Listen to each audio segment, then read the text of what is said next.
Around the age of 45 or 46, Leonardo da Vinci completed his famous mural, The Last Supper, in Milan, Italy.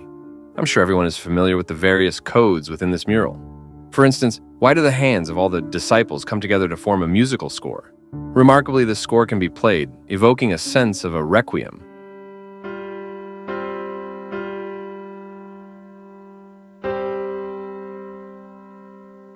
The painting features a total of 13 figures, with 6 on each side, representing Jesus and his 12 disciples.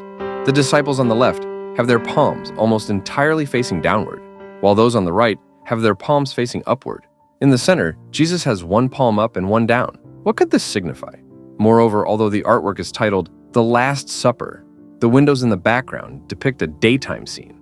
The story unfolds as Jesus shares a meal with his 12 disciples, only to suddenly announce that one of them will betray him. When the disciples hear the shocking news, their various expressions and gestures freeze in that moment.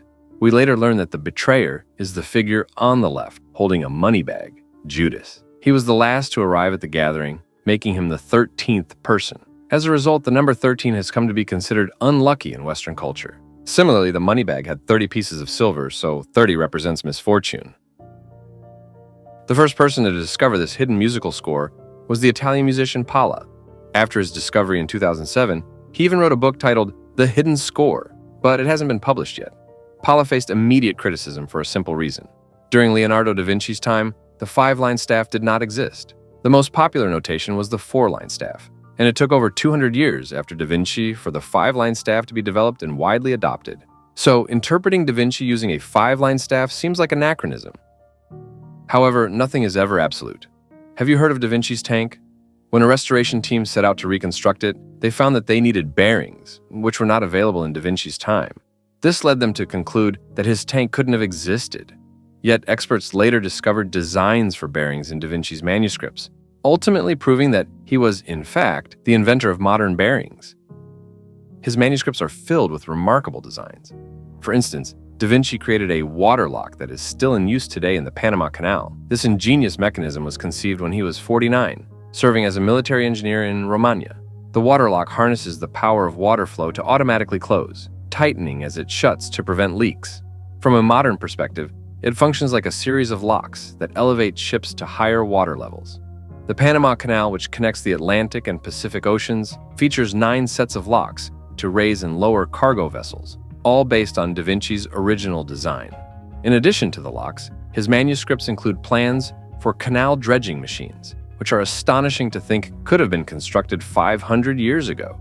He also created an upgraded design for a canal lock that integrates flood control, navigation, and water storage, truly an advanced concept for its time. Alongside these hydraulic systems, da Vinci sketched designs for hydraulic drives and bridges. Among these is a fascinating manuscript of a crane designed by da Vinci, which has since been restored by engineers. When the crank is turned, the pulleys operate progressively, making it easy to lift heavy stones. The entire apparatus also includes pulleys at the base, allowing it to move freely after lifting the stones. Doesn't this sound familiar? It resembles the modern gantry cranes used for transporting containers at docks. Even more astonishing is that shortly after the Madrid manuscript was discovered in 1967, computer expert Dr. Gu restored a machine based on da Vinci's concepts. This machine could theoretically perform addition, subtraction, multiplication, and division by hand cranking. As a result, it was acquired by IBM and became an important milestone in the history of computing. On another level, da Vinci's idea of gear mechanics was later applied to 2 of his military inventions, which is quite remarkable. One of these is a 3-stage cannon. The cannon body is supported by a triangular frame with 11 cannons on each section. This design allows the first row of cannons to aim and fire, while the second and third rows simultaneously load their ammunition. A restoration team later built this cannon and conducted real-world tests, and it turned out to be incredibly powerful. Using the same principle, da Vinci also designed a 4-stage crossbow that operates with a massive wheel to draw the bowstring. When one of the crossbows rotates to the firing position, it is ready to shoot arrows. A restoration team successfully reconstructed this impressive machine. If such a device were used in warfare, it would have a very low barrier to entry. Even untrained farmers could operate it together. With its substantial armored protection, they wouldn't have to worry about panicking due to lack of training. This is the magic of da Vinci, reflecting his genius as both an inventor and a strategist. So, could a similar story also apply to the 5-line staff? Indeed, it re-emerged just as the musical score was about to be discredited. A secretive billionaire revealed a manuscript, Codex Hammer, which clearly contains a 5-line staff drawn by Da Vinci himself. This strongly suggests that he may have been its inventor. His writings also indicate that he could have created an early version of the modern piano, further showcasing his innovative genius and profound understanding of music. Given that Da Vinci often organized performances for various powerful figures, it's not surprising that he had a deep understanding of music and the 5-line staff. On another note, is this billionaire's manuscript genuine? There's no doubt about it. This billionaire is none other than the famous Bill Gates, the founder of Microsoft.